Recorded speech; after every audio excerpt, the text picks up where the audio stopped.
La muy cordial bienvenida para todos los amigos de La Verdad, aunque duela, a los especiales de Radio Cristiandad junto al padre Juan José Turco. Buenos días, Fabián. ¿Cómo anda, querido padre? Aquí de nuevo para seguir con estos temas, ahí después de todo lo extenso de ayer. Así que veremos, a pesar de la lluvia y de lo que es el mal tiempo y las dificultades, de poder continuar. Aquí ya estamos acostumbrándonos con todas las dificultades, bueno, no importa, de 10, bendito sea Dios. Por lo menos, bueno, pero eso muestra que, como dijo uno por ahí, un historiador famoso, si los hombres no pudieron destruir la iglesia, que sí que viene de Dios, si a pesar de todo la radio sigue, bueno, quiere decir que Dios todavía espera algo de ella. Exactamente, así que bueno. Y que Dios ayude. Bueno, Pater, usted decía del extenso programa de ayer, ¿no? Que estuvo realmente muy lindo, hemos recibido muy buenos comentarios al respecto. Bueno, prepárense porque el de hoy es igual, así sí, que... Y en cierto sentido más denso. Más denso. Así que, y si el padre Turco lo dice, ¿cómo será? Bueno. Así que, bueno. Les había dicho, en realidad, es tratar de ver ahora, dentro del ámbito de investigar acerca de la iglesia nueva, esta nueva iglesia, ¿no es cierto? Ver del lado, les había mencionado ayer, de lo que llama la causa eficiente, o sea, del quién es el que produjo esta iglesia, el que establece esa iglesia. Esto nos va a servir, ¿por qué? Porque justamente eso que es, por decir de una manera parece técnica, esa causa eficiente, es no solo la que va a hacer la cosa, que ya con eso es importante, es el autor de la sociedad, de esa iglesia, que no vamos a tratar de ver hasta dónde, sino también algunas características, o sea, por ser el autor, va a ser el que va a tener primero desde el principio la idea de la cosa, de lo que se te quiere hacer. Entonces vamos a ver quiénes son los que tenían esa idea de esta iglesia que se está haciendo ahora, este culto, esta religión que se está haciendo ahora. Entonces eso va a ayudar a confirmar, bueno, sí, esta es la causa eficiente, estos son los que lo hicieron, los que lo pensaron y los que lo están haciendo después ahora. Después también la causa eficiente es la que decide esa cosa, es qué formalidad le va a dar, si va a ser así o asá. Entonces, es la que determina cómo va a ser. Pues bien, vamos a ver también ahora que al que se le pensamos que se puede atribuir esa causalidad, realmente es la que da la forma de ser que está ahora. Claro. También eso es algo que está bueno ver, de tratar de siempre mantener el lazo con la realidad. Uno va confrontando ahí. Luego también, no solo es el que tiene la idea, sino el que da la forma, el modo de ser propio, específico, sino también es el que va incluso después en el caso de una sociedad que tiene que desarrollarse, continuar con personas, les decía antes, el que va a gobernar. Entonces la autoridad es la causa eficiente de esa sociedad, que la establece, la funda. Monseñor Lefebvre fundó la Fraternidad San Pío X, esa es la causa eficiente de la Fraternidad San Pío X, en particular, y después la dirige, y cuando ve que no puede más, él establece, transmite esa autoridad, la transmite. El que la funda, transmite esa autoridad a los sucesores, y los sucesores tienen autoridad recibida, ¿no es cierto?, de ese fundador de esa causa eficiente. De esa manera participan a esa causalidad. Entonces, la causa eficiente también, y no vamos a confrontarlo con el hecho de la iglesia nueva, en la iglesia modernista, por decir una manera, que se van a ser los mismos, va a ser la misma que se desarrolla y se extiende en el tiempo en los que gobiernan esa iglesia. Muy bien. Uno empieza a ver cómo empiezan a encajar las cosas también. Y finalmente, ¿no es cierto?, hasta llegar al modelo, completar, sobre todo cuando es algo que es humano, que puede ir manteniéndose o incluso desarrollándose de modo hasta llegar a lo que pretende ser perfecto, a lo que quieren llegar. Eso finalmente, eso está, ya un poco había dicho la alusión con esa cita de este hombre Albert Pike, pero se puede ver después más en detalle. Esto entonces para ver la importancia que tiene esa causa eficiente, como dice, quien hizo, quien pensó, quien estableció dentro de la iglesia esa nueva iglesia, esa iglesia nueva, o dentro de la iglesia, o hizo que se formara esa nueva iglesia, quien gobierna esa nueva iglesia y a dónde van. Quiero dejar dicho que van a ser la organización que tiene este programa,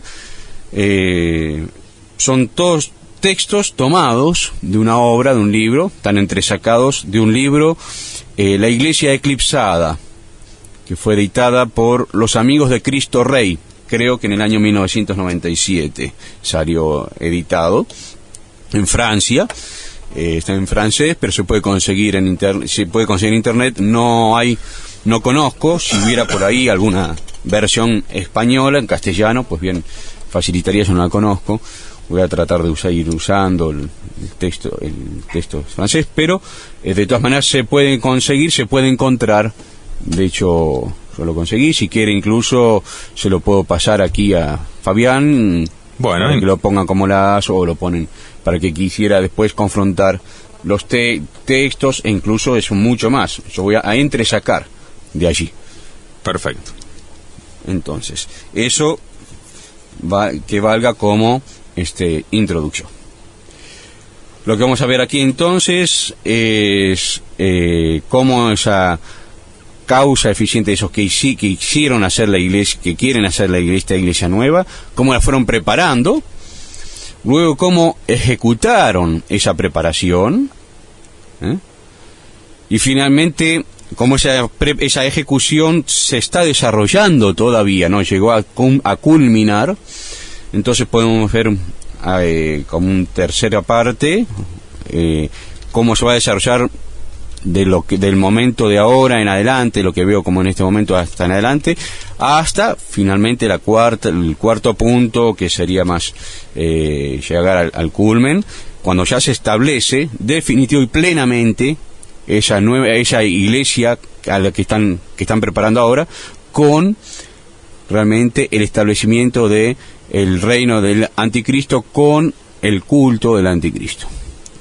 Y en el fondo lo que había dicho, ¿no es cierto?, el demonio.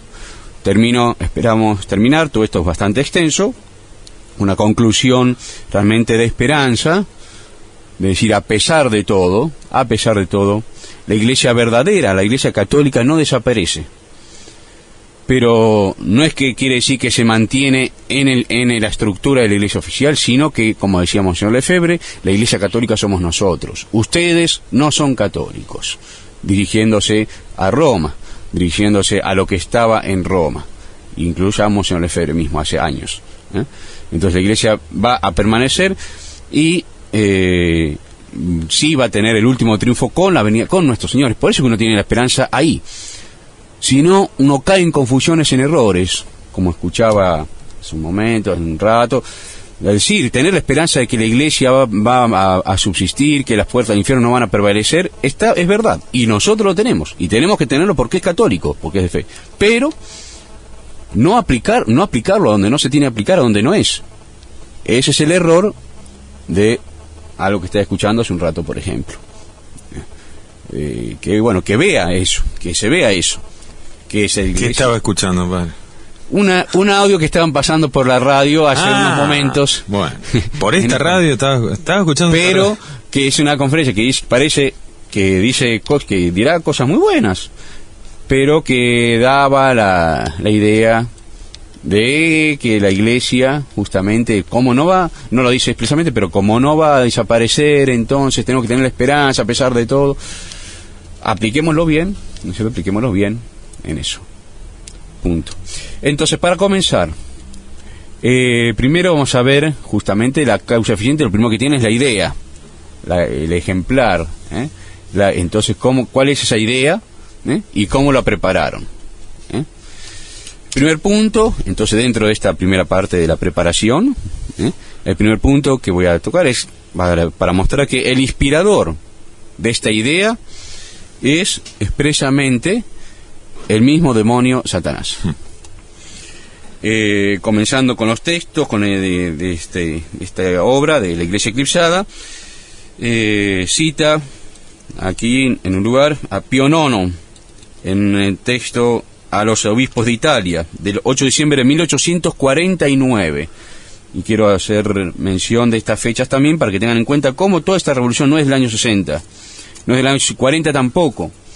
Se intentó hacer desde 1800, después de la Revolución Francesa realmente, y con la Revolución Francesa se empezó después a pasar a la destrucción de la Iglesia, y casi se logró, hace 100 y tantos años. Papa Pío IX decía: la revolución está inspirada por Satanás mismo. Su fin es destruir totalmente el edificio del cristianismo y reconstruir sobre sus ruinas el orden social del paganismo. Bueno, aquí Pío IX decía que lo que querían era reconstruir el paganismo en cierto sentido, pero remarco de aquí, ¿no es cierto?, como él denuncia que el que está detrás de todo esto es directamente el demonio, con todo expresamente dicho. Y un obispo que uno hubiera dicho que como se decía, contrarrevolucionario, Monseñor de la Suze, en Francia, siglo antepasado ya, uno está acostumbrado a decir siglo pasado, escribía, tiene una obra, La Conjuración Anticristiana, dice: Satán odia al Verbo encarnado, entonces debe esforzarse por transmitir este odio al corazón de aquellos que ese Verbo encarnado tomó como hermanos. Hasta el siglo XVIII no se había atrevido a proponer públicamente este odio. Finalmente encontró a Voltaire, y por medio de él pudo dar a toda una secta expandida en todos los puntos del mundo estas órdenes: destruid al infame. El infame es aquel que se hizo hombre para salvar al hombre, que se hizo pan para alimentarlo. Se trata de Jesucristo, el Hijo único de Dios. El odio a Cristo, esta es la suprema tentación presentada a la humanidad rescatada, la última prueba por la cual debe pasar, y esta prueba es la que la revolución presenta como el sumum. Y acá entonces Monseñor de la Suze dice propiamente que es el demonio el que inculcó todo lo que se va a desarrollar después. Ese proyecto del demonio lo hizo justamente, como dice acá, transmitiéndolo a una secta, porque era un proyecto tal que una persona individual no hubiera podido hacerla sola. Entonces, por eso, ese León XIII va a mostrar cuál es esa secta por medio del cual el diablo quiere hacer esa destrucción de la Iglesia, de imponer el culto a él mismo. Esa secta es la masonería. León XIII, en Humanum Genus, escribía: la francmasonería no es otra cosa, al menos en sus más altos grados, que la religión oculta de Satanás. Entonces ahí dice expresamente, ahí León XIII, que lo que está en la masonería, en lo más alto, y en realidad lo que buscan es la religión de Satanás. Que recuerdan ustedes, ¿no es cierto?, lo que habíamos dicho de a este hombre Albert Pike ayer. Pío IX también va a tener palabras durísimas, en un consistorio del año 1854, en diciembre de 1854, va a decir, dirigiéndose a los miembros de las sociedades secretas: ustedes son los hijos del diablo. Ustedes quieren hacer las obras de vuestro padre. Y nuestro Señor, ¿a quién fue que le dijo eso? A los judíos. A los fariseos, justamente. sectas abominables de perdición, peste, hijos del demonio, sinagoga de Satanás. Realmente son palabras de Pío IX, ¿no es cierto?, del Papa en ese momento. 1854. Fijémonos, incluso, ¿no es cierto?, cómo aún en ese momento. Hermanito, Sí, venga. totalmente, justamente. Entonces, eso parece, entonces por eso uno dice, bueno, todo eso, también, incluso, Monseñor José Sarto, que fue ¿quién? El futuro San Pío X. San Pío X no empezó a combatir el modernismo, se abrió los ojos un día y se levantó y dijo, voy a combatir el modernismo, estoy en el año 1900, que sea, 7, 10, y voy a hacer Payendi. No, él ya lo venía viendo desde antes, toda esta revolución. Monseñor José Sarto, en una reunión o, digamos, congreso antimasónico en Trento, en septiembre de 1896, decía a los jóvenes, ojalá le dijeran esto a los jóvenes en las reuniones de la fraternidad: mis queridos jóvenes, luchad siempre contra la masonería, desenmascarad esta secta infame. Anteriormente, yo también creía exagerado lo que se afirmaba de ella, dice Monseñor Sarto. Pero después, por mi ministerio mismo, yo tuve la ocasión de tocar con la mano las llagas que ella abre. Después yo estuve convencido que todo lo que se publicó con respecto a esta asociación infernal no llega a mostrar toda la verdad. San Pío X, en 1896, antes de ser papa incluso, lo llama asociación infernal, y que todo lo que se decía, por ejemplo, este Monseñor de la Sus, todo lo que se decía de la masonería no llegaba a decir todo lo que había, toda la verdad de lo que había ahí.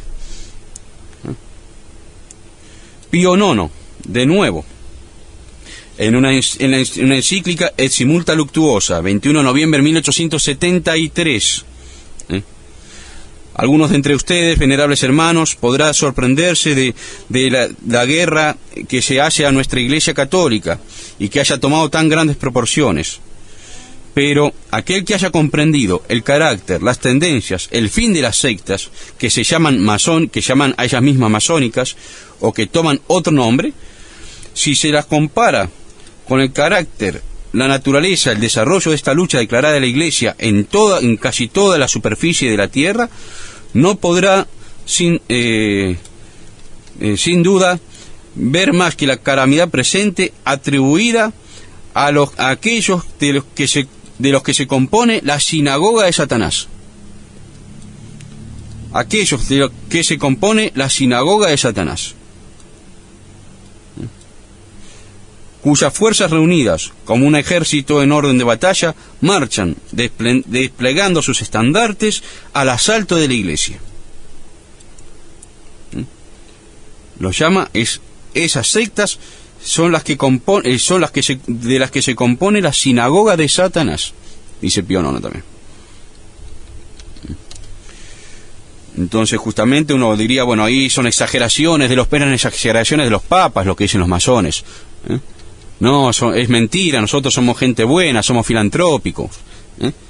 Pues bien, recuerden lo que les dije, me anticipo, lo que les había leído de este hombre Albert Pike, justamente, que decía, dirigiéndose a los grandes jefes masónicos, incluso uno dice, ¿quién era entonces este hombre Albert Pike que le daba las directivas al Congreso de las altas autoridades masónicas? No era un cualquiera. Le dice, la religión masónica debe ser mantenida por todos los iniciados en sus más altos grados en la pureza de la doctrina luciferina.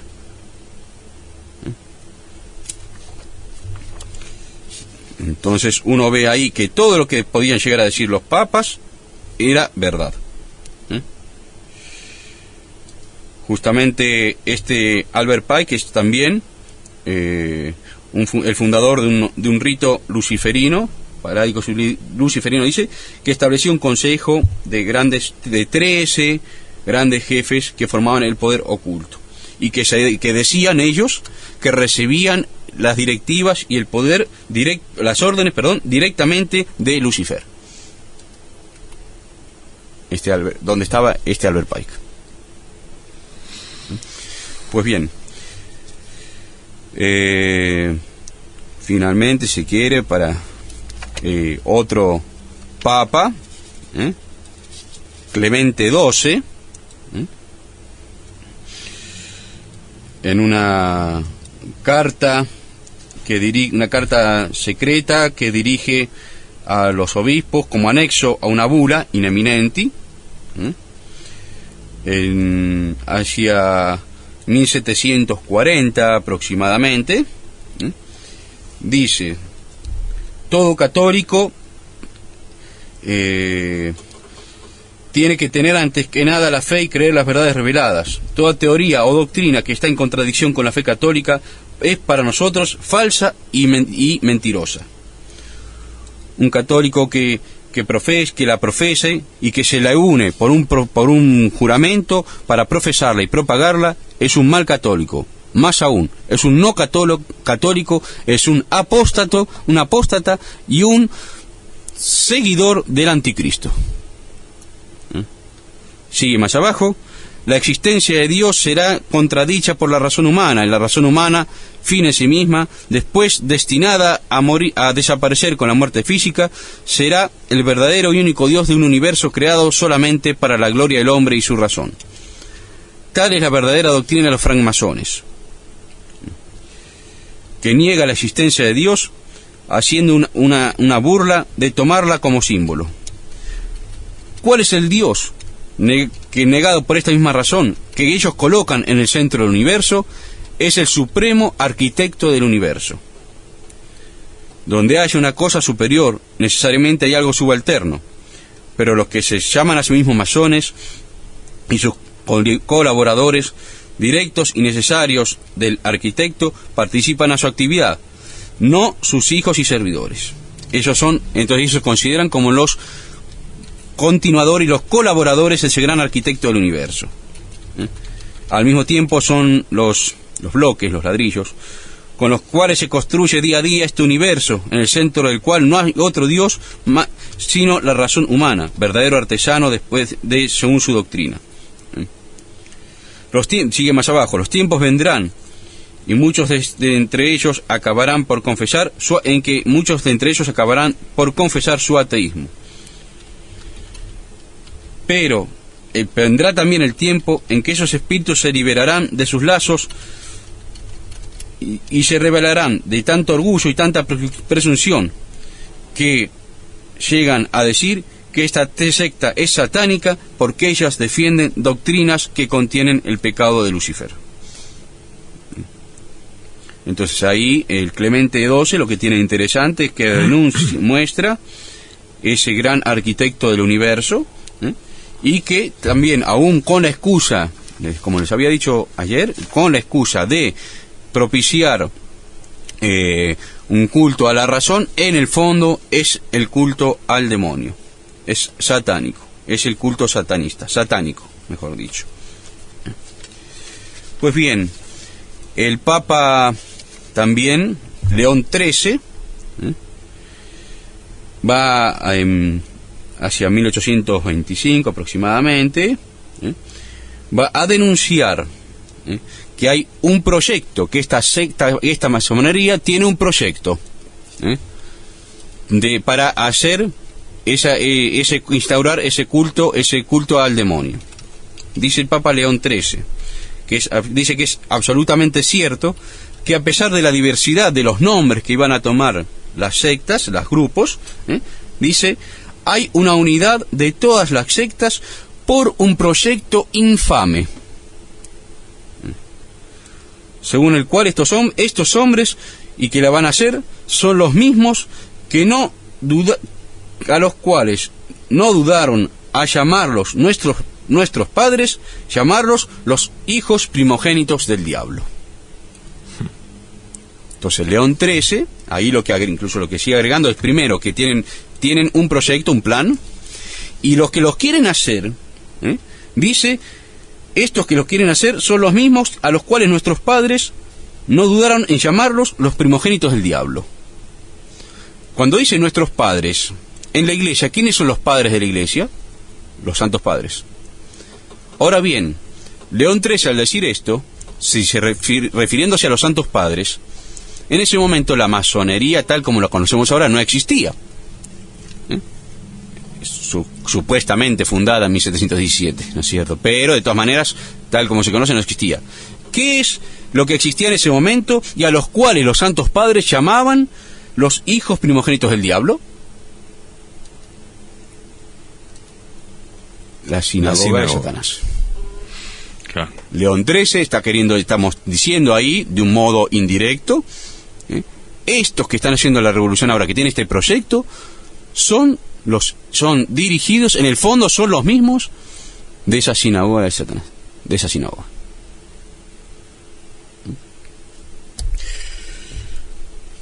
Qué diferencia, en fin, ¿no? Ahora entonces uno puede decir, ¿cuál es ese proyecto infame?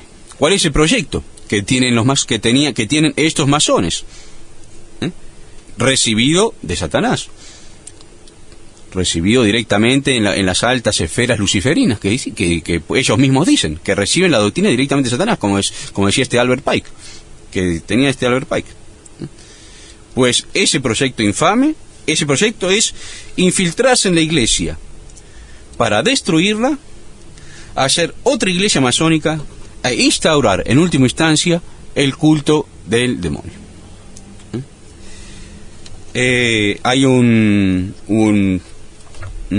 sacerdote apóstata muy conocido, muy nombrado, Roca, que el canónigo Roca, que le decía, ¿no es cierto?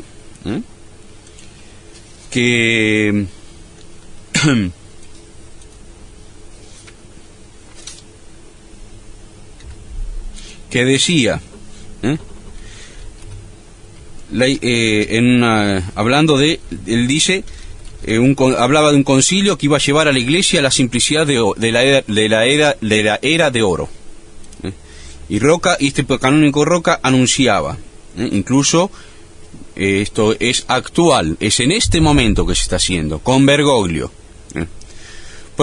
hablando de la iglesia, pronunciando su propia disolución, el papado romano declarará urbi et orbi que habiendo terminado su misión y su rol de iniciación, él mismo se disuelve en su vieja forma, en su antigua forma, para dejar lugar a las operaciones superiores de un nuevo pontificado, de la nueva iglesia, del nuevo sacerdocio, que se instalará canónicamente él mismo, que esta iglesia instalará canónicamente antes de exhalar su último suspiro. Entonces, la iglesia, lo que quieren es llegar a que la iglesia desaparezca y establezca otra iglesia. Justamente, incluso esta es la misión que está haciendo Bergoglio ahora, disolver ese papado romano, lo que quede de estructura de papado romano, ahora, para poder establecer otra iglesia, lo que dicen ahora que está haciendo Bergoglio, con respecto a las estructuras vaticanas. Entonces él está cumpliendo lo que anunció este apóstata del canónigo Roca.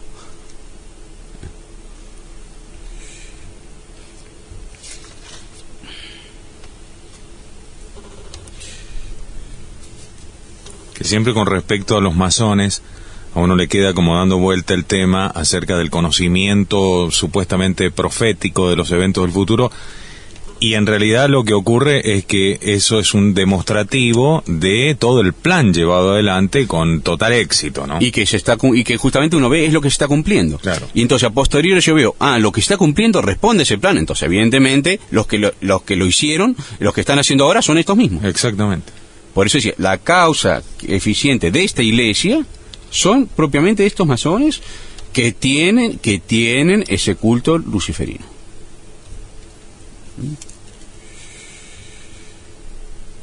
Recordamos que el padre está haciendo la traducción allí a vuelo de pájaro, ahí, sobre el texto original en francés, por eso alguna demora en la lectura, pero no hay problema, ahí. También otro masón simbolista que participó en un congreso espiritualista, Oswald Wirth, ¿cómo así? Iniciado en la masonería en 1862, etcétera, amigo de Roca, en una conferencia dice: por otro lado, nosotros tendemos al individualismo religioso, según el cual cada uno tendrá su propia creencia. Nosotros aspiramos a ser los intermediarios entre nosotros y Dios. Es probable que la religión del futuro hará de cada fiel su propio sacerdote, y que se dirigirá a los espíritus ambiciosos para decirles de buscar la verdad por sus propios medios. Entonces ya no con una iglesia, sino cada uno como va a ser una etapa, pero para disolver la iglesia, cada uno de que sea individual. También este proyecto se ve en otra carta muy famosa, muy nombrada, de un tal con seudónimo Nubius. Esto ya es en Italia, en siglo XIX, 1844. Este Nubius, ¿quién era? En Italia, luego de la masonería, en Italia fundaron lo que llamó los carbonarios, que estaban distribuidos en ventas. Esas ventas, a su vez, estaban dirigidas por la alta venta, la alta vendita. Pues bien, el jefe de esa alta venta, que estaba compuesta por 40 miembros solamente, que dicen que en su mayor parte eran judíos, en un momento le escribe a otro, y esos papeles cayeron en manos del Vaticano accidentalmente, etcétera. Pero escribe y le dejan, ese es un seudónimo de Nubius, el jefe de la alta venta de los carbonarios. Y le escribe a otro, un tal Volpe, el 3 de abril de 1844. Aquí lo dice ya con todas las letras. Se ha cargado sobre nuestras espaldas un fardo pesado, querido Volpe. Debemos llegar por pequeños medios bien graduados, aunque no estén muy definidos, al triunfo de la revolución por medio de un papa. Sigue más abajo. Entonces, para asegurarnos un papa según las proporciones exigidas, se trata, en primer lugar, de formar una generación digna del reino que nosotros soñamos. Uno ve entonces, dentro de todo el esquema que uno tiene, uno ve cómo concuerda. Están ya desde el principio, han querido meterse en la iglesia, destruir la iglesia para llegar a ese reino del que sueñan estos masones. Claro. Sí, habla todo de que hay que introducirse entonces entre los jóvenes, para asegurarnos un papa según digno de ese reino. Dejemos de lado los ancianos, la edad madura, vayamos a los jóvenes, si es posible a la infancia.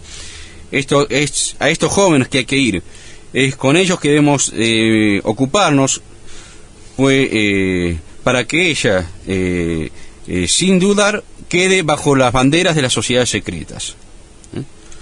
Ustedes deben tener la apariencia de simplicidad de palomas, pero serán como las serpientes. Jamás delante de ellas una palabra de impiedad o de impureza. Una vez que vuestra reputación esté establecida en los colegios, en los gimnasios, en las universidades, en los seminarios, una vez que hayan captado la confianza de los profesores y los estudiantes en los seminarios, podría uno agregar como dijo él antes, hagan que principalmente esos jóvenes se introduzcan en la milicia clerical y quieran buscar las convenciones de ustedes. Esta reputación de buena gente dará acceso a nuestras doctrinas en el seno del clero joven y en el fondo de los conventos. En algunos años, ese clero joven, por la fuerza de las cosas, habrá invadido todas las funciones. Él gobernará, administrará, juzgará, formará el consejo del soberano, será llamado a elegir al pontífice que deberá reinar. Y este pontífice, justamente es todo el resumen de la mitad del siglo XX. Y este pontífice, como la mayor parte de sus contemporáneos, será más o menos empapado de los principios italianos en ese momento eran principios revolucionarios, ¿cierto?, y humanitarios que nosotros comenzamos a poner en circulación. Y está la famosa frase, que el clérigo marche bajo vuestro estandarte, creciendo siempre que marcha bajo las banderas de las llaves apostólicas. Que los fieles y los que sean fieles, que eran conservadores tradicionales, marchen defendiendo la bandera papal y el escudo papal hoy en día, creyendo que están defendiendo su escudo papal, cuando en realidad están defendiendo y marchando bajo las banderas de la masonería.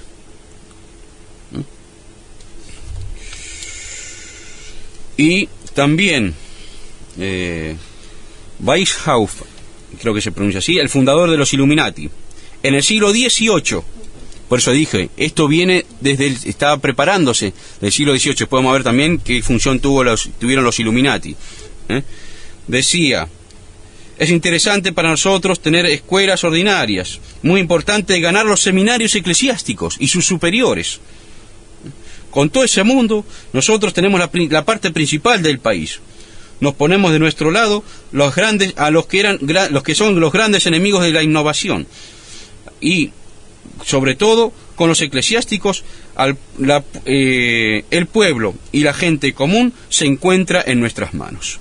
Citado por un padre que escribe muchísimas obras contrarrevolucionarias, uno diría, el padre Deschamps, y en 1845, un cardenal, Benetti, le escribía a un amigo de él, le escribía, nuestro clero joven está empapado de doctrinas liberales que han tenido éxito para una mala dirección, para un mal lado.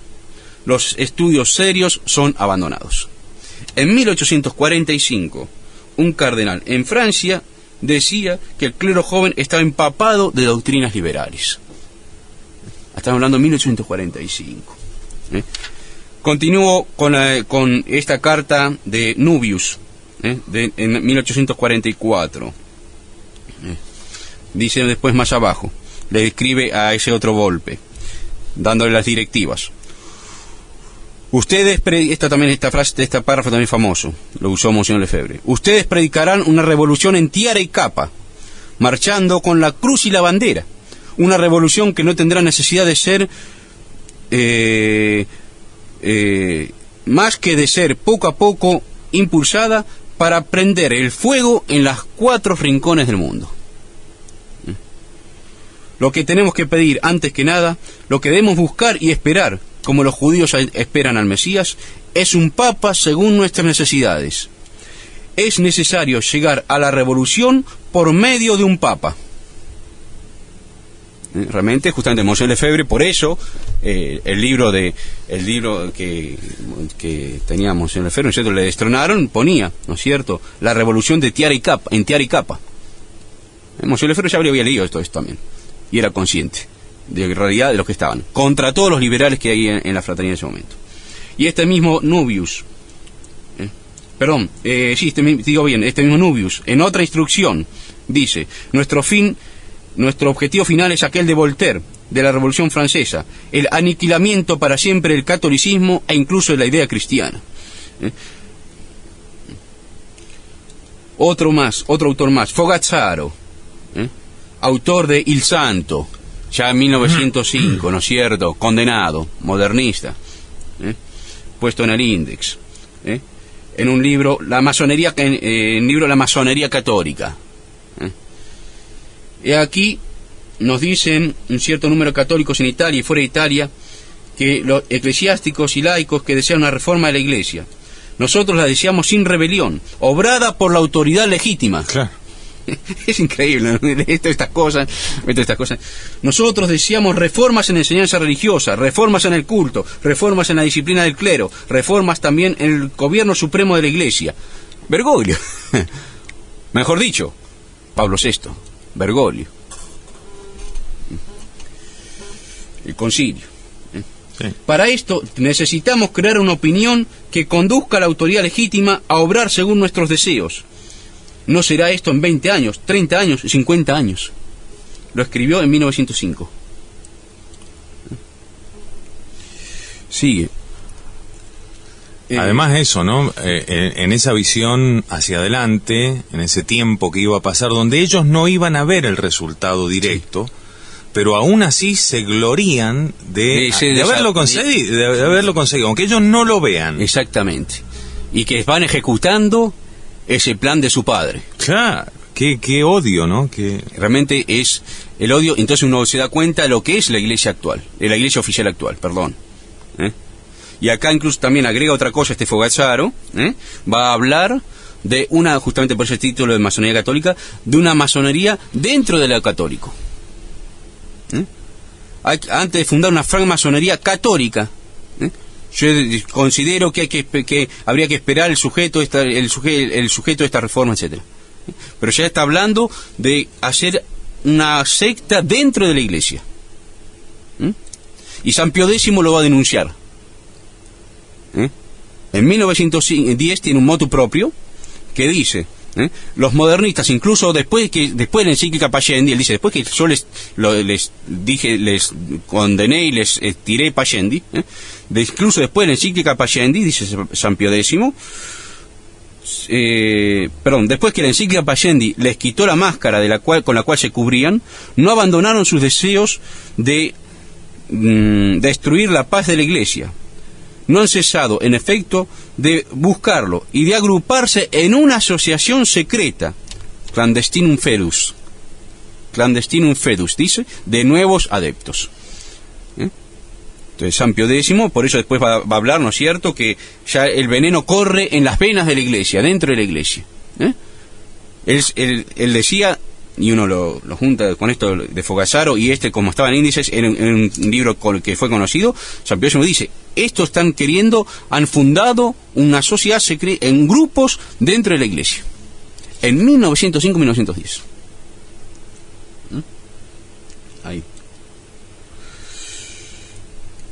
Y para, se quiere terminar con ver cómo querían hacer este proyecto, ¿no es cierto? De nuevo el canónigo Roca, en una obra que tiene el glorioso centenario.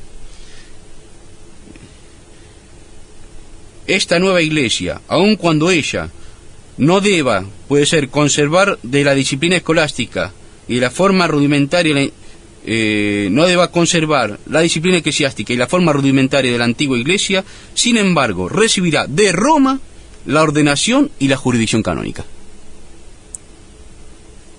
Eso que decían, tenían que establecerlo en Roma, y Roma mismo va a establecer esta nueva iglesia.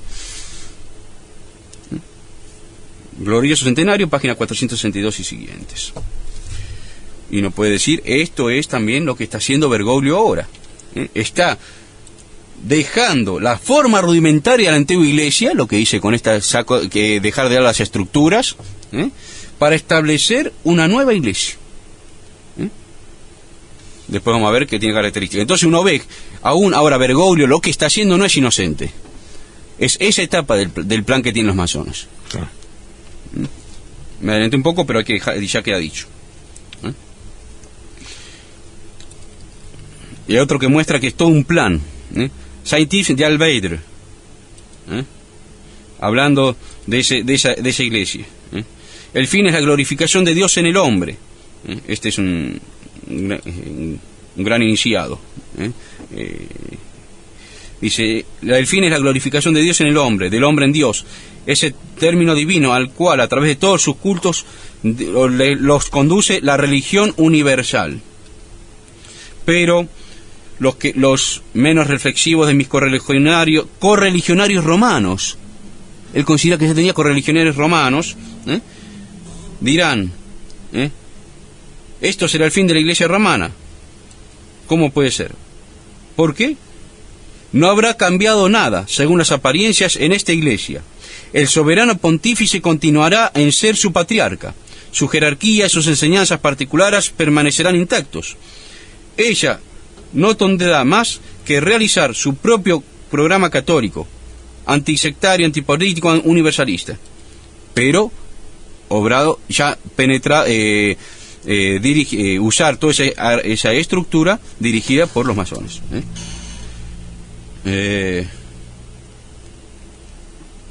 No pudiendo hacer más, no queriendo más dominar políticamente las otras comuniones, ellas recurrirán socialmente a respetarlas, admitiendo así una alianza verdaderamente ecuménica, por primera vez después de la separación greco-latina. Bueno, esto era entonces el plan que tenían. Recordemos, el padre de este plan, ¿quién es? ¿No es cierto? Es el demonio, y lo que lo establecieron son la masonería. Y el objetivo, y nos dice incluso las altas masonerías, y después con todos los grupos que hayan salido después.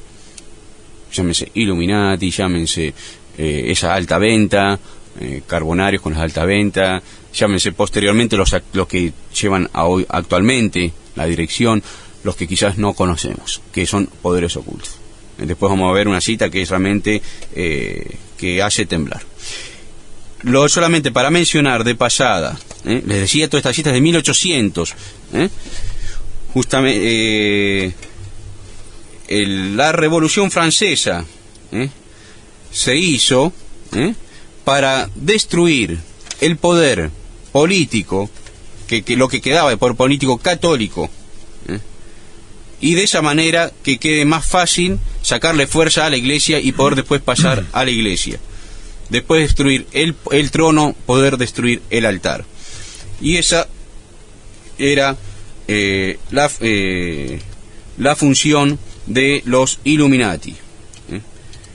Les decía que en 1785, uno de los cómplices del fundador de los Illuminati, de este Weishaupt, un cómplice de él, Lance, un sacerdote apóstata, lo mató un rayo, cayó iba por ahí, lo mató un rayo, y la policía, estamos en ese 1700 y tanto, en Baviera, la policía de Baviera le encontró unos papeles que tenía con él. Y en esos papeles, ellos anunciaban el golpe, la revolución, el golpe de Estado que iban a hacer contra la monarquía francesa en 1789. O sea, 4 años antes, los Illuminati ya habían programado, y quiso otro, pero por lo menos estos habían ya programado dejar de lado, destruir esa monarquía francesa. Por eso después Pío VI, en un consistorio secreto, cuando decapitaron, guillotinaron a Luis XVI, ¿no es cierto? Él va a decir, Francia, tú que eras católica, pues tú has matado al monarca solamente porque era católico. Es por esto únicamente que era católico que tú lo has asesinado. Para de esa manera que la Iglesia quedara más independiente. Por eso, fin de 1700, principio de 1800 ya estaban introduciéndose en la Iglesia. Y fin de 1800, cuando muere León XIII, ya tenían lista la revolución, que iban a hacerla ya por medio de un papa. Entonces está todo el hecho, para contar solamente de pasada, de Rampolla. Si uno toma conciencia de lo que pasó en ese momento, en 1903, los masones estuvieron a punto de tener a su papa, Rampolla del Tíndaro. No solo era papa, él era miembro de una logia en Zúrich, que formaba parte del Otto, Ordo Templi Orientis. Otto fundado a su vez por Aleister Crowley, el más famoso satanista de toda la historia, fundador de la Iglesia de Satanás. Es el fundador del Otto. Y el cardenal Rampolla del Tíndaro pertenecía a los grados altos de ese Otto. Los 8 o 9 del Otto, que ya tenían contacto con el jefe supremo. Ese era Rampolla del Tíndaro. Y fue elegido papa. Estuvo a punto. A punto. Y fue impedido por el emperador de Austria-Hungría, que entonces el cardenal representante del emperador austrohúngaro por el derecho a veto dijo que el emperador se oponían a la elección del cardenal Rampolla. Y después de la muerte de él, un obispo, Monseñor Martí, obispo de Montauban, dice que hablando con Merry del Val, secretario de San Pío X, cuando murió Rampolla, Merry del Val le encontró con él los papeles que probaban su pertenencia a la masonería. Le llevaron esos documentos a San Pío X en ese momento, y San Pío X dijo: este desgraciado, quemen todo eso. Ahí. O sea que cuando toma conciencia en 1903, estuvieron a punto, tenían todo, y quiere decir que ya tenían todo preparado, no hubieran mandado a Rampolla solo. No, ya tenían todo preparado. Por eso les dije, San Pío X decía en 1897, esto es la masonería, no se dice todo lo que es. Pues bien, en ese momento salió San Pío X y detuvo la revolución que estuvieron a punto de hacerlo en ese momento. Ahí. Incluso fue justamente la aparición de La Salette, mostraba también 1840 y tanto, anunciaba justamente ese peligro que se venía. Basta conocer un poco nada más la historia alrededor del momento en el que el gran San Pío X saca la encíclica Pascendi, con la fundación de ese movimiento interno, la Sapinière. Sí, bueno, eso claro fue para ayudarlo a San Pío X, ¿no es cierto? A buscar, justamente como él sabía que había masones modernistas infiltrados, claro, metidos dentro, y que ocultos, entonces no podían decir, bueno, si hago una encuesta, por supuesto que no me van a decir. No, pero inclusive ya sabían que tenían los seminarios infectados, con libros, con en profesores. 1900, o sea... Es increíble cuando uno ve todo eso. Por eso San Pío X fue realmente providencial y fue increíble, fue un hachazo que Dios permitió a la revolución esta, a la destrucción de la iglesia, y que permitió que después tuvieran que quedarse escondidos y empezar, pero va a decir San Pío X también lo que dijo ahí, no se quedaron con los brazos cruzados, se organizaron en secreto por dentro. Ahí. Por eso en Pascendi, justamente aquí la tengo, ¿no es cierto? En Pascendi va a decir, los modernistas, ellos se ocultan, están en el seno mismo y en el corazón de la iglesia. ¿Y cuál es el corazón de la iglesia? El sacerdocio. Sí, pero o también podría decir quizás el centro de la iglesia. No dice el corazón de la iglesia como de la iglesia como cuerpo místico, será la Santa Misa. La misa, o en la parte externa, física, geográfica, el corazón de la iglesia, ¿cuál es? Roma. Están en el seno mismo y en el corazón de la iglesia. No es fuera, en efecto, es dentro que se está tramando, que ellos traman su ruina. El peligro actualmente está casi en las entrañas mismas y en las venas de la iglesia. San Pío X no decía más porque no tenía quizás todas las pruebas, entonces no podía. Ellos se ubican ocupan lugares en los seminarios, en las universidades, transforman esas cátedras se transforman en cátedras de pestilencia. La profesan abiertamente en congresos, la hacen penetrar y ponen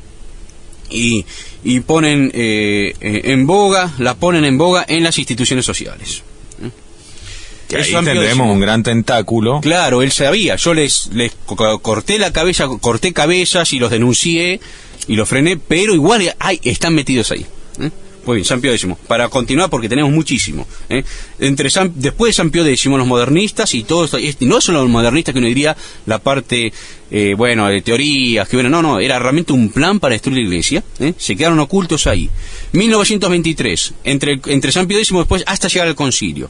En 1923, Pío XI hace un consistorio secreto el 23 de mayo de 1923, y les consulta la posibilidad o conveniencia de convocar un concilio.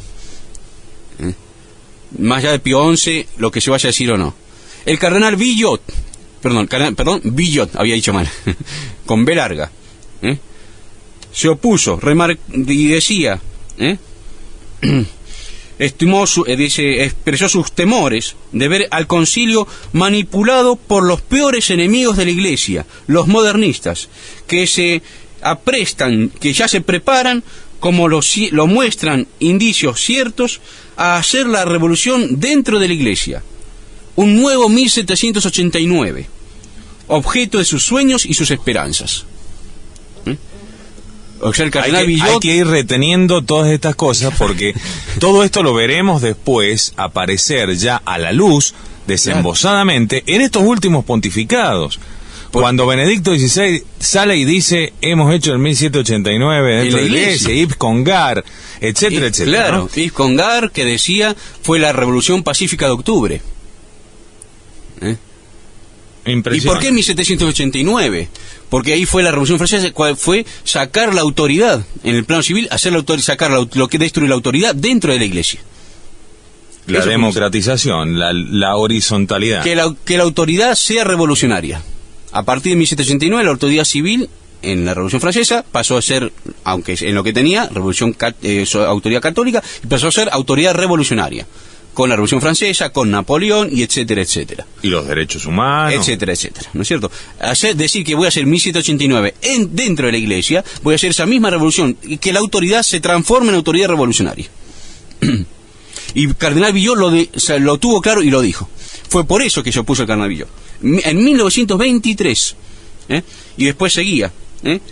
Por eso va a seguir, y tenía claro lo que había pasado con Rampolla. Va a decir, nosotros volveríamos a los días tan tristes del fin de pontificado de León XIII.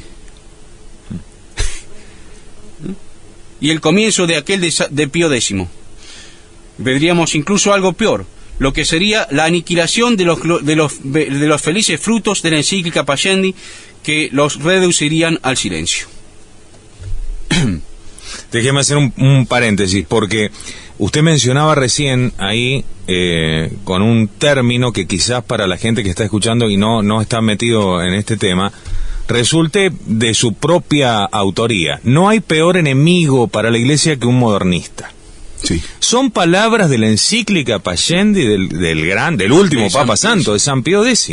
Del que el último, incluso el último Papa Santo, y el último que mostró realmente toda la fuerza que tenían. Pío XII hizo algo, pero justamente lo que se dice Pío XII, que no puso con nombre y apellido, y por eso se infiltraron. Pero, justamente uno dice, él sabía lo que estaba hablando. Y él le llamaba, no hay peor enemigo. Claro. No hay peor enemigo. Entonces tenemos que después de San Pío X no se quedaron con los brazos cruzados. Y Cardenal Villot también en el momento ese se opuso. Después lo sacaron al Cardenal Villot. Sabían quién era, se dieron cuenta. 1938, unos años más tarde, un obispo auxiliar en París, Monseñor Bossard, envió a Pío XI también un informe con un fichero, una lista de los masones en el episcopado francés. Y decía que en 1938, según esa lista que habían logrado hacer, ya contaban 17 obispos masones. En Francia nada más. Finalmente, unos casi 40 años más tarde, y esto me adelanto un poco, pero para ver entonces la influencia de cómo están introducidos los masones en la iglesia, casi 40 años más tarde, en 1976, la famosa lista Pecorelli, llamada, del periodista italiano Pecorelli, que fue publicada el 12 de septiembre de 1978, Dicen que fue con la anuencia de Juan Pablo I, que estuvo al tanto de esa lista, que Pecorelli le fue a decir, mire, su santidad, en ese momento, está esto, lo publicamos, y que lo hizo. Ahí menciona 119 miembros de la masonería, infiltrados de la masonería. Con cargo episcopal. Sí. Y con nombre y apellido, con obispos o cardenales. Exactamente, obispos y cardenales. Y hay que recordar que Mino Pecorelli, además, un comunista confeso, que le importaba únicamente la cuestión, claro, la cuestión no informativa, periodística sobre el tema. Y tuvo el buen tino, misteriosamente, de llevarlo y documentarlo ante la Santa Sede. Claro, él también desconocía que estaba ocupada, obviamente, por aquellos mismos que él denunciaba. Pero no sabía hasta dónde. Así le fue. Así le fue. ¿Cómo terminó? Acribillado, ¿no? Muerto por una ráfaga de metralleta. En fin. Otro que tuvo 33. Y siempre se indicó como causa de la muerte de Mino Pecorelli la entrega de la lista. Claro. Aún los medios seculares pusieron esta como la razón del asesinato de Pecorelli, ¿no? Claro. Pues bien, eso adelantamos un poco. Entonces, volviendo, eso para ver cómo esa masonía no quedó quieta, sino que se infiltró realmente dentro de la iglesia. Lo que pasa es que esa lista de Pecorelli ya en 1976 se quedaba corta. No eran esos 119 masones, nada más, había más. Volviendo atrás entonces, sí, les dije, vamos ahora sí a tomar, que es interesante, espero terminar. Llegamos a fin de la muerte de Pío XII, con la elección del siguiente Papa, Juan XXIII. Le dije eso para resumir la época de San Pío X hasta Juan XXIII, hasta el concilio. Con Juan XXIII, ¿quién era Juan XXIII? El Papa Roncalli. Bueno, Juan XXIII, lo voy a solamente mencionar, había sido en el seminario, había sido amigo y compañero de un modernista condenado, Buonaiuti,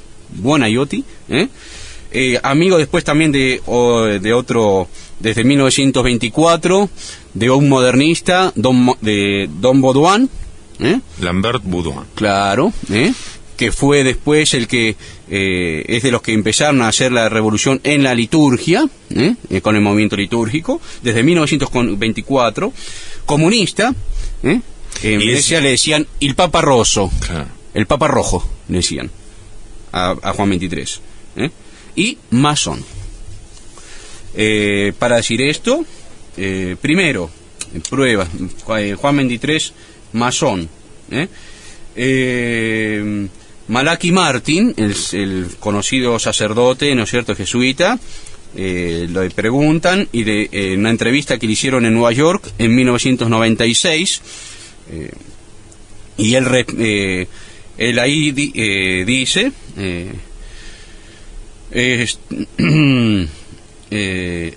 perdón, empieza a hablar, dice, de una lista que fue durante el cónclave de la elección, dice, venía de los cardenales, probablemente de los cardenales Villot y otro más, cardenal Villot con B corta y otro más. En todo caso, era la expresión del rechazo de la logia especial para que, hablando de la elección de la elección de Siri, del cardenal Siri, que lo rechazaron al cardenal Siri, dice, de que lo rechazó la logia especial. Dice, esta logia está reservada en Roma a cardenales en estrecha unión con el Gran Oriente. Juan XXIII y Pablo VI formaban parte de esa logia especial, de la logia especial. Y le preguntó, para confirmar, ¿Juan XXIII era francmasón? El periodista le pregunta a Malachi Martin, 1996. Respondió Malachi Martin, acerca de la pertenencia de Juan XXIII a la francmasonería, todas las pruebas están en los archivos vaticanos, cuidadosamente guardados por el cardenal Sodano. Claro. Él mismo ha visto las fotos tomadas por su chofer que muestran a Juan XXIII frecuentando las logias parisinas. Pero le dieron esas pruebas al lobo.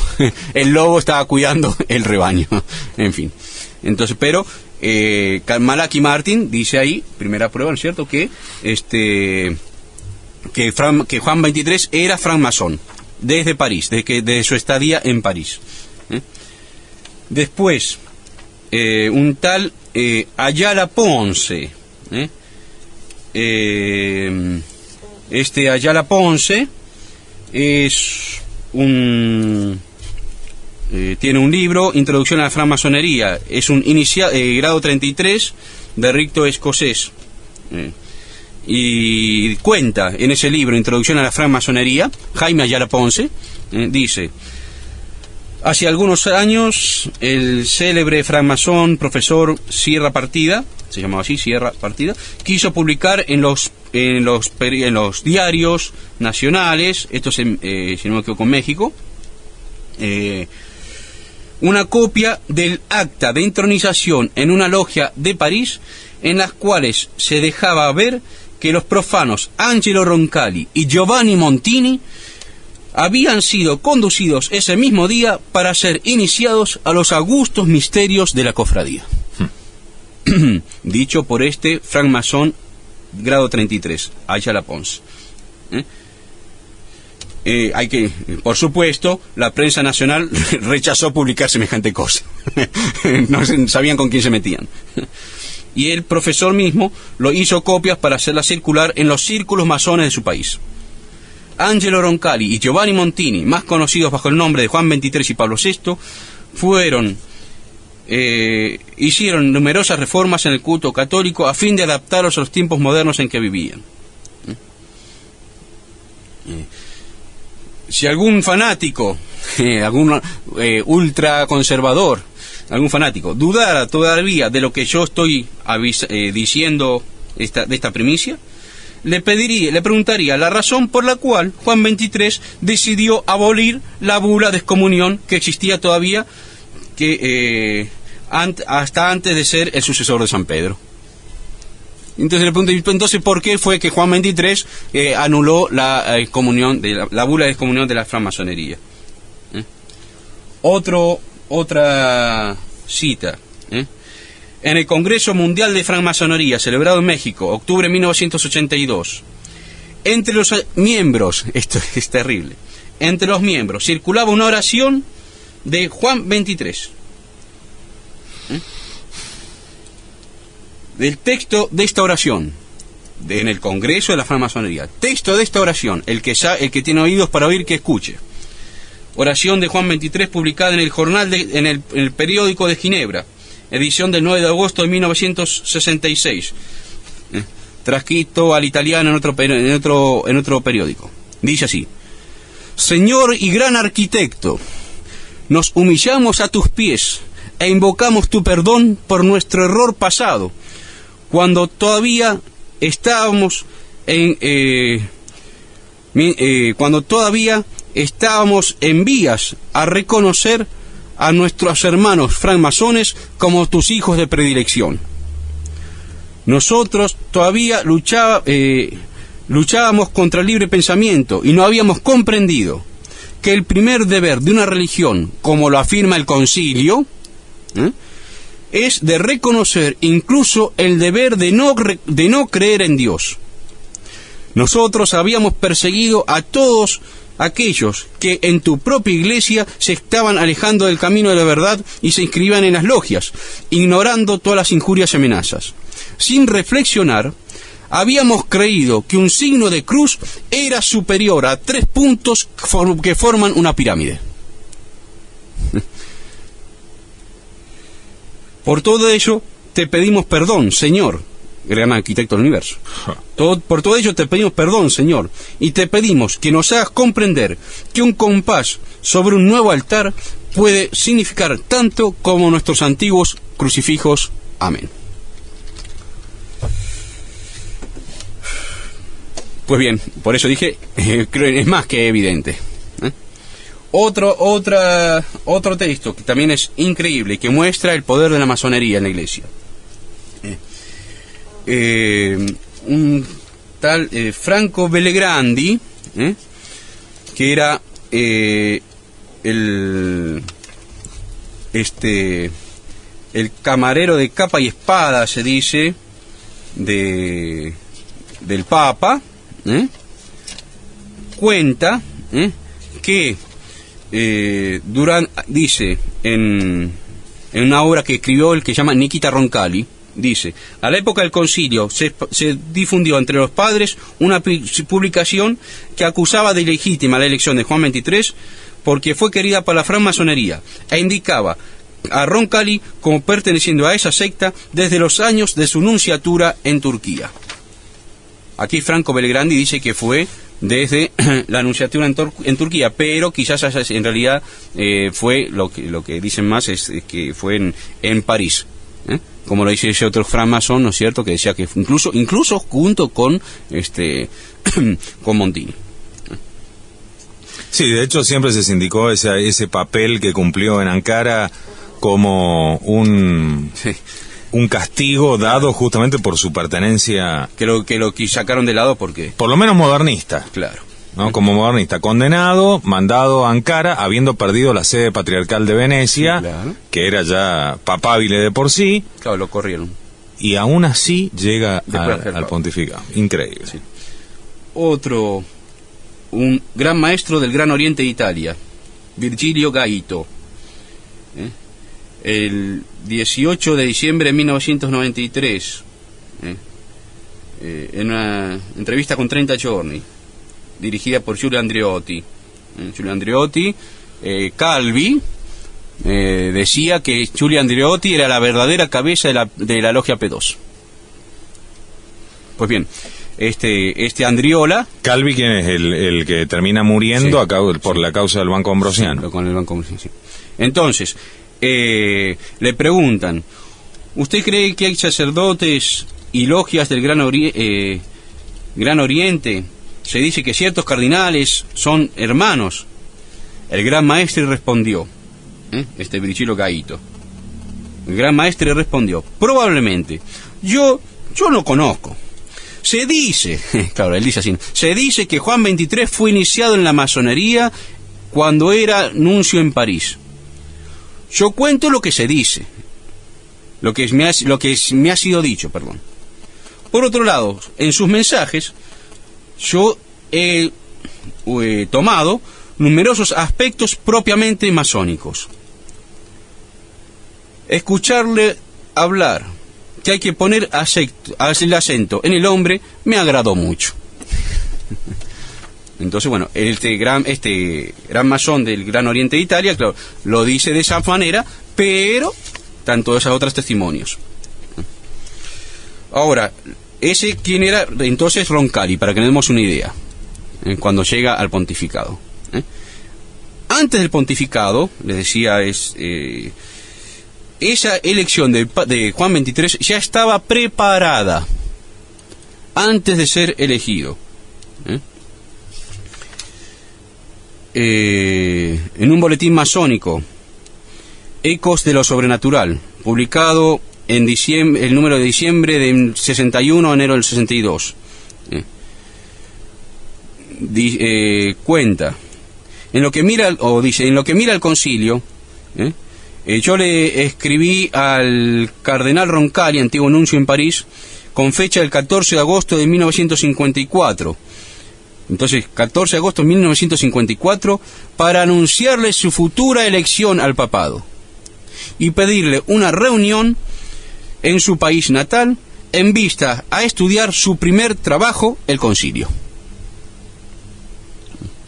Entonces, en 1954, los masones ya habían elegido a Roncalli 4 años antes de ser elegido, incluso estaba vivo Pío XII. Le habían dicho: usted va a ser el papa próximo, usted va a tener este nombre y su misión va a ser el concilio. Y aunque esto parece raro, este mismo Franco Belgrandi, en el libro ese Nikita Roncalli, que escribió en 1977, pero que se pudo publicar recién en 1994, cuenta que en septiembre de 1958, antes de morir Pío II, antes de ser el cónclave, poquito antes del cónclave, que eligió a Juan XXIII, estaba en un coche con una persona que sabía que era un alto masón. Dice: yo me encontraba en un coche con un personaje que sabía ser una alta autoridad masónica en contacto con el Vaticano. Y este me dijo: el próximo papa no será Siri, como lo corren ciertos rumores en ciertos círculos romanos, porque este cardenal es demasiado autoritario.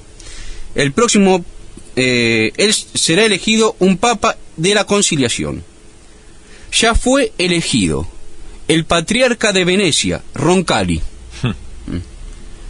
Entonces este hombre Bellegrandi, sorprendido, dice, le repliqué, le dije, ¿elegido por quién? ¿Cómo que elegido? Supuestamente en el cónclave lo elige el Espíritu Santo. ¿Cómo viene a decir usted que elegido? ¿Quién es el que elige al Papa? Y dentro del cónclave son los cardenales. Entonces le dice, ¿elegido por quién? Elegido por nosotros, los masones, representados en el cónclave. Me respondió serenamente. Entonces le dice de nuevo, ¿hay masones en el cónclave? Ciertamente, me dijo, la Iglesia está en nuestras manos. Y le contesté de nuevo, pero entonces, ¿quién manda a la Iglesia?